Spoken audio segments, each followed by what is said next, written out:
criança, ela precisa de cuidados. Uma criança, ela não consegue se alimentar sozinha, ela não consegue trocar fralda sozinha. O bebezinho ali, ele é totalmente dependente do pai e da mãe, dos cuidadores, não necessariamente biológicos, né? Muitas vezes o pai e a mãe, eles vão dar o cuidado no modo sobrevivência. Não necessariamente amo, ai, que delícia, não é que não ama, né? Mas, ai, que gostoso, tá aqui dando carinho pro meu filho, pra minha filha. Não, gente, tá ali no modo sobrevivência, bora lá, vai ser do jeito que dá. Então, essa criança, ela tem as questões dela. E o pai e a mãe também têm as questões deles.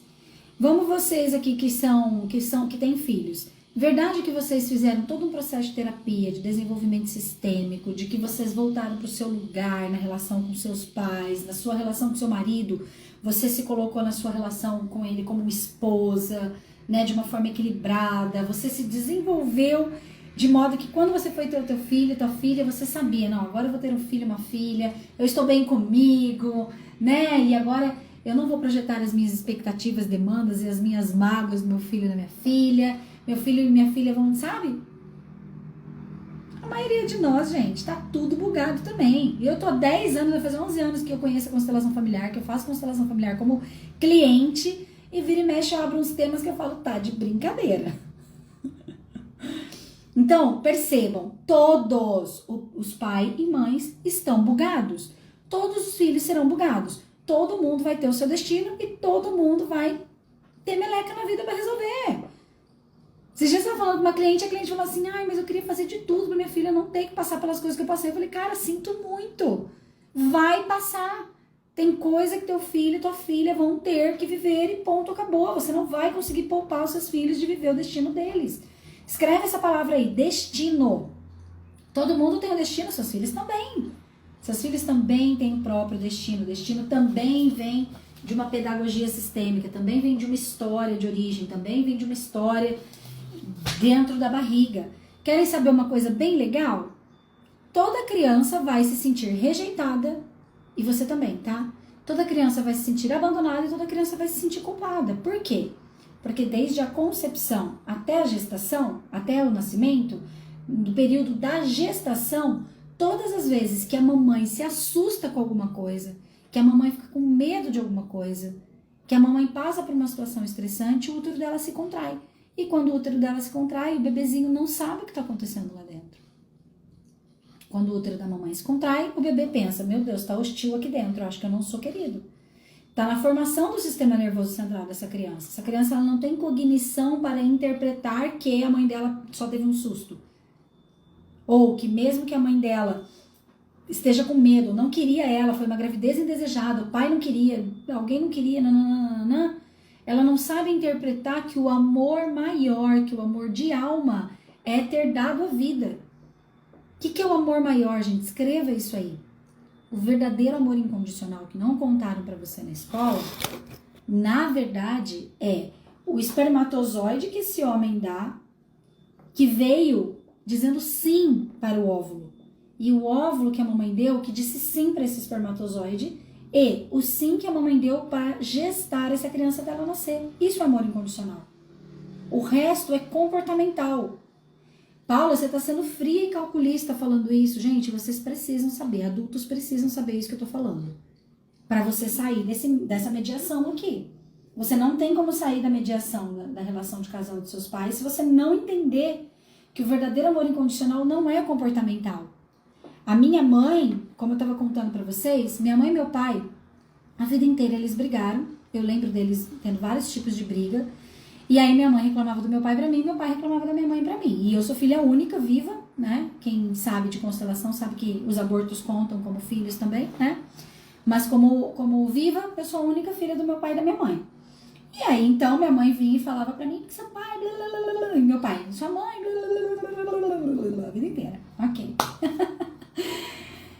E eu tava ali sempre tentando cuidar de um de outro. Virei investigativa em alguns momentos. Eu queria saber se tinha alguma coisa que meu pai estava fazendo de errado, se tinha alguma coisa que minha mãe estava fazendo de errado, e nananã, e tava lá, sempre naquela história. Graças a esse movimento de sentir muita saudade da minha mãe, lembra que eu mostrei aqui pra vocês? Gente, a maioria das mulheres, se não todas, porque eu atendo muito em consultório e eu vejo todas as mães estão assim, ó, de costas pros filhos. Você que é mamãe, você também tá, meu amor, vai achar que você não tá. Porque a gente tá cuidando de dores lá de trás, é muita coisa. É muita coisa que aconteceu aqui atrás. A gente tá muito envolvido com o destino da nossa família. A Olinda Guedes, ela fala algo que eu acho genial. Ela traduz Bert Hellinger, né, de uma forma bem mais simplista. Mas ela fala assim, a Hellinger percebeu que cada pessoa está comprometida com o destino do grupo. Cada indivíduo está, acima de tudo, muito mais a serviço do seu sistema do que do seu próprio querer. Então, por isso que eu falo assim, que essas mamães, inclusive você, tá de costas. Esses papais também. Porque é muita dor. Os homens, gente, fica imaginando. Os homens hoje, a gente vê um monte de homens com tantas questões. O homem não pode falar. Se ele falar muito alto, ele é agressor. Se ele exercer o movimento dele mais energético, ele é agressor. Lei Maria da Penha nele. Se ele chora, ele é fraco. Se ele tem depressão, ele é fraco. O homem não pode. E ele vem de gerações e gerações que os pais não estavam presentes. Os pais... Imagina, gente, lá atrás, o pai do meu pai mesmo, ele foi do navio lá, ele era da marinha. Ele não ficou por perto. Então, os homens, eles também não estavam presentes. Então, se a gente for ver, os nossos pais, eles estão olhando para trás. Eles estão cuidando de dores e questões deles. Então, eles não estão disponíveis aqui. Entende? E aí, então, a gente fica perdida. A nossa criança tá morrendo de saudade. A nossa criança tá sem colo. A nossa criança, ela simplesmente ficou sem pai nem mãe. Ficou sem pai nem mãe porque eles de alma estão cuidando de dores e não estão presentes. E porque ela foi defender um e defender outro e acabou ficando sem nenhum. Porque quando eu vou defender o meu pai, quando eu fico ali defendendo o meu pai da minha mãe, eu tô perdendo meu pai e minha mãe do meu coração. Porque eu tô achando que minha mãe não é boa o suficiente pro meu pai e, consequentemente, eu tô achando que a escolha do meu pai também não é boa. Porque meu pai escolheu minha mãe. E eu fico numa posição de adulto e não mais de criança. Então, todos nós fomos adultilizados lá atrás para poder cuidar dessas dores dos nossos pais. Voltando a falar que o Bert Hellinger dizia, as crianças vão ao sacrifício pela dor dos seus pais, não só dos pais, de outros ancestrais também. Eu já atendi muita gente que tinha questões lá com terceira, quarta geração, quinta geração e o que mais é possível. Então, meu pai e minha mãe, porque teu pai e tua mãe, não, tá bom. Aí eu tive vários episódios, sempre precisei deles financeiramente falando, inclusive até 30, eu lembro quando eu fiz 36 anos de idade, que foi um ponto chave pra mim, porque era assim, meu pai, ele dizia, quando você fizer 18 anos eu vou me separar. Olha a maldade sistêmica aqui, maldade sistêmica, toda vez que eu me referia a esse termo, maldade sistêmica, significa um movimento que os nossos pais fazem sem imaginar a consequência disso. Você faz isso com os seus filhos também. Quando minha mãe dizia, por exemplo, eu não fui fazer mestrado na Itália porque eu engravidei, é uma maldade sistêmica. Ela não foi fazer mestrado na Itália porque ela não quis. Tanto que ela falou que ela estava fazendo processo para engravidar.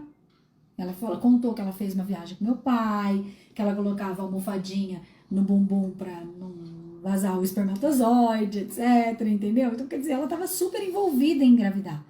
Só que o que a minha criança registrou? Meu pai vai separar da minha mãe quando eu ficar maior de idade, porque daí, entre aspas, eu não preciso mais dele, já tô maior de idade, e minha mãe não foi viver várias coisas da vida dela, porque a minha mãe engravidou de mim. Então, olha só a culpa que essa criança sentia. Aí tem o abandono, né? O abandono, todo mundo, todas as crianças, todo mundo, você, eu, teu marido, tua mãe, teu pai, teus avós, todo mundo passou por isso. Quando a criança sai da barriga da mãe, ela estava dentro do ambiente quentinho, gostosinho, cheirosinho. Ela tinha comida, ela não precisava se preocupar se alguém ia trocar a fralda dela ou não. Mas a hora que ela sai da barriga da mamãe, querida, se não tiver alguém para dar comidinha para ela e trocar o bumbum dela, trocar a fraldinha dela, ela morre. Então, todo mundo se sentiu abandonado, todo mundo se sentiu rejeitado, todo mundo se sentiu culpado. Em algum momento, você pode não registrar a informação explícita, mas se ouvir uma avó falar, tua mãe parou de estudar porque engravidou, teu pai casou com a tua mãe porque engravidou, e outras coisas que eu ouço assim direto no consultório. Vai tomando nota aí, porque talvez você tenha ouvido algo sobre isso também, tá? Eu falo que essas duas informações foram as mais importantes que meu pai e minha mãe falaram no decorrer e que eu me lembro bastante, mas é óbvio que várias outras coisas aconteceram também para eu ficar nesse movimento, de ficar mais perto do meu pai por alguns momentos e mais perto da minha mãe por outros momentos, tá? Então, em algum momento eu tava defendendo a minha mãe, em algum momento eu tava defendendo o meu pai. E é por isso que eu falo que a gente fica nessa mediação, né? E eu estava literalmente no meio do casamento dos meus pais. E nós estamos, gente, todo mundo está no meio do casamento dos nossos pais, porque os nossos pais também são crianças machucadas. E porque a gente acha em algum lugar dentro de nós que nós temos o poder de salvá-los do destino deles. A gente tem isso, a nossa alma inconscientemente acredita nisso. E aí não tem espaço para alguém chegar.